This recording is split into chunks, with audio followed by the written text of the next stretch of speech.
So let's start by considering frictions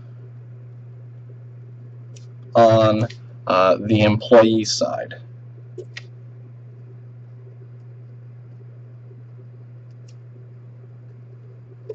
Okay, so we'll start by talking about frictions on the employee side. So we're going to start by assuming that workers or employees can change jobs or employers costlessly. So there's no cost to switching jobs whatsoever. And then we're going to examine some of the evidence against this assumption. And once we've done this, we'll be able to develop a theory of wage and employment decision based on the assumption that finding a new job or a new employer is not actually costless, and examine the effects of this on the labor market in general. Okay, so we're going to start off describing what economists call the law of one price. Right. So sometimes economists who are particularly clever in their acronyms will call this the loop. The loop, L-O-P. All right. Put that in quotes. So if you ever see an economist talk about the loop, they're talking about the law of one price. Okay? And the law of one price is basically a very simple concept.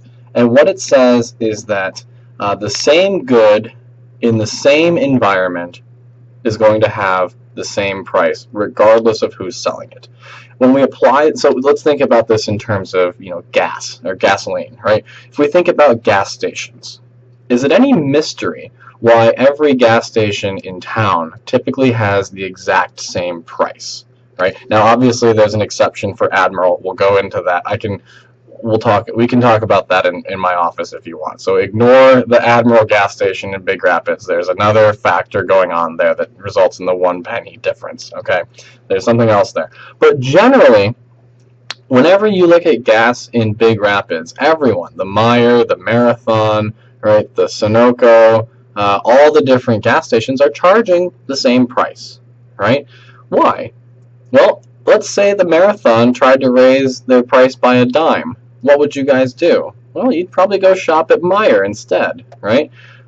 Or you'd go to Admiral, right?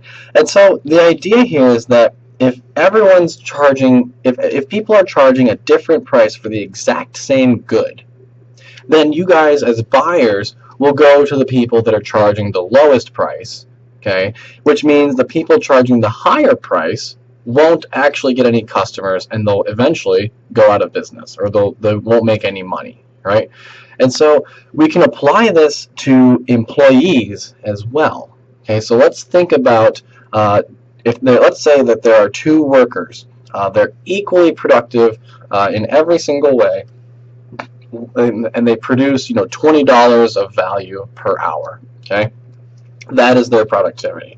If they were being paid $10 per hour, well, some other employer is going to say, well, hey, let's say it's me, right? They say, hey, Dave, why don't you come over here and work for me? I'll pay you, let's say, $12 an hour. And me being the guy who wants to make as much money as I can, right, or at least preferring more money to less money, right? I'm going to say, hell yeah, let's do this, right? I want to come work for you because you're going to pay me $2 more per hour, right? And this will continue as we've talked about over the semester, right? Until eventually one of the companies is paying me $20 per hour, right? And so what it says is that workers, if we think about workers in general, if they're doing the exact same thing as each other, in the exact same type of environment, in the exact same type of working conditions, etc., they should be paid the same number of dollars, right? There should be no difference in their pay, okay? But if we think about this, it doesn't really seem to be supported by real-world evidence, right? So consider the case of registered nurses in 3 different states and the widely different wages that these nurses earn. So like in Albany, New York, right, as the notes say on page 3, in Albany, New York, a registered nurse makes about $27.98 per hour. But a nurse in Sacramento, California makes $53.37, right? So these workers are working essentially identical jobs in identical environments in a hospital, right? And so if that's true, we should expect the workers from New York to quit their jobs in Albany, Okay, so we could have, a wage rate and a quantity, and we could have RNs in New York, and we could have RNs in California, right? And we currently have a market that looks kind of like this, where it crosses here at 53, let's just say $53.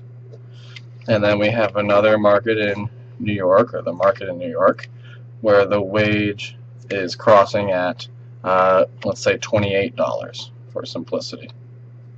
Okay, so they're crossing at $28 here and $53 here. Well, what we should expect is to see nurses in New York quit and move to California, right, where the wage is higher. It's almost double, really.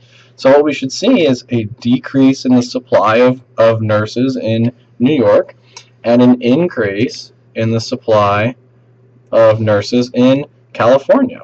And what would eventually happen, I drew this terribly, so I apologize, is we'd see, let's say, $40 and $40, right?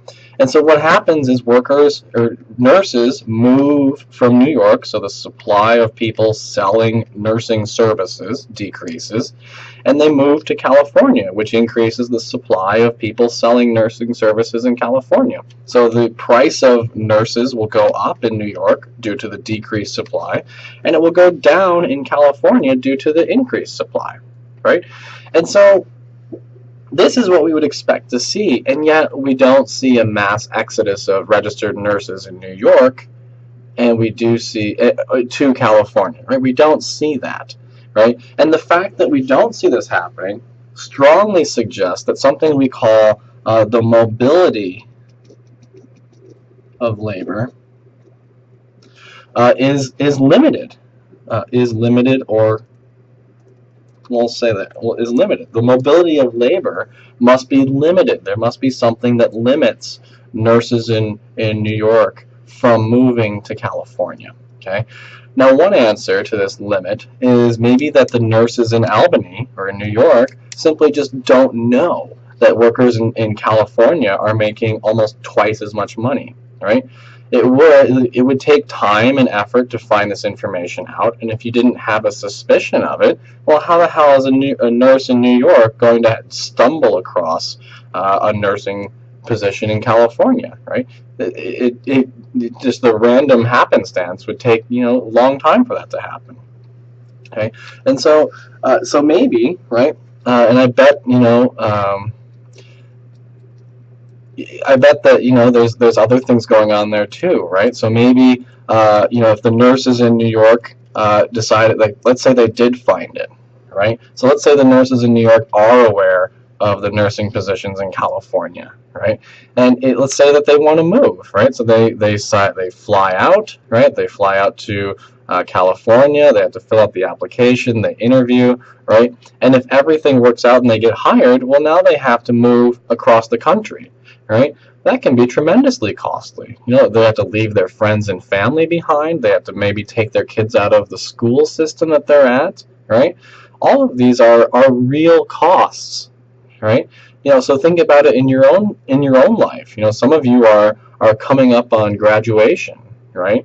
And I'm sure that you're all really excited about what's going to happen for you after college. But at the same time, you're not going to be in an environment like this ever again, right? You're in a place where all your friends are, where your responsibilities are effectively zero, right? They're positive, but they're not that high, right?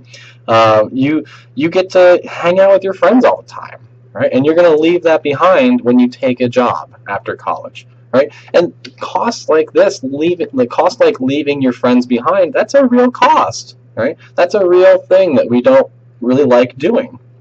Okay, and so what this does, right? What this actually accomplishes. So remember, if we go back to our first sheet here, right, where we say that individual firms have a horizontal supply curve. Well, what it actually does is it turns that horizontal curve actually into slightly upward sloping. So I'm exaggerating it so you guys can see it, right? So it won't be, it shouldn't be that upward sloping, but it'll be upward sloping at least to a little degree, right? And not perfectly horizontal. Okay, so and all that we need to assume is that people don't like moving, right?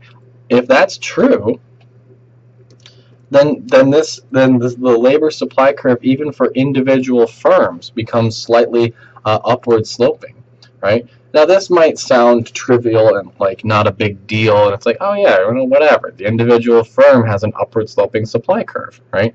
But what this means is that there are, one, tremendous returns for people to find ways to make like the cost of moving lower, but it also does a whole lot of other things, which we'll come back to later. There's a really technical thing, so we'll come back to that at the end of this week's videos. But it's pretty crazy. It's kind of cool, and there's a really interesting implication for the world. Okay, but what this is saying is now the cost, if we can find a way to lower the cost of finding a job and taking a job and accepting a job, what that will do is it will make the labor supply curve more closer to horizontal, right? And if we can reduce it even further, it'll come down to, let's say here, right?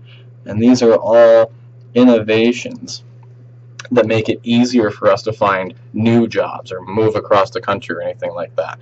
So really what websites like BigRapidsHelpWanted.com or Monster.com or LinkedIn, what they're actually accomplishing by reducing the cost of you guys finding jobs, they're also reducing the cost of firms finding workers, which is just a increase in what we call the elasticity of the labor supply curve. So it's becoming more and more flat, right?